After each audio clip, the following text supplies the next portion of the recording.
বন্ধুরা, তোমাদেরকে আজ আমি কড়াইতে মসুর ডাল বানিয়ে দেখাবো, তা আবার ফোড়ন ছাড়া।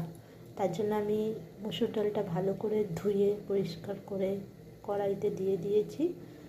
লঙ্কাটাও দিয়ে দেব, কাঁচা লঙ্কা, সঙ্গে নুনও দিয়ে দেব।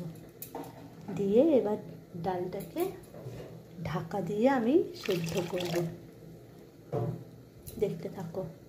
আমি ডালটা ভালো করে সেদ্ধ করে নিয়েছিলাম, তারপর জল দিয়েছি, খুব একটা দিয়েছি, যতটুকু দরকার ততটুকু দিয়েছি জল, আর হলুদ দিয়েছি, পরে একটু নুনও দিয়েছি, কাঁচা লঙ্কা আগেই দিয়ে দিয়েছিলাম, কোনো ফোড়ন এতে পড়েনি, তেল পড়েনি এখনো পর্যন্ত এক ছিটেও।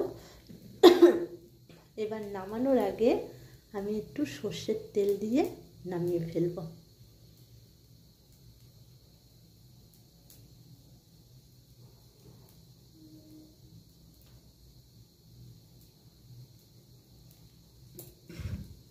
আর কোনো কিছুই করব না, এবার আমি ডালটা নামিয়ে ফেলবো। আমার ডাল কমপ্লিট হয়ে গেছে। এভাবে ডাল খুবই ভালো লাগে খেতে। ডালের পাতে মাছ ভাজা অথবা এমনি কোনো ভাজাও খুব ভালো লাগবে। Thank you friends.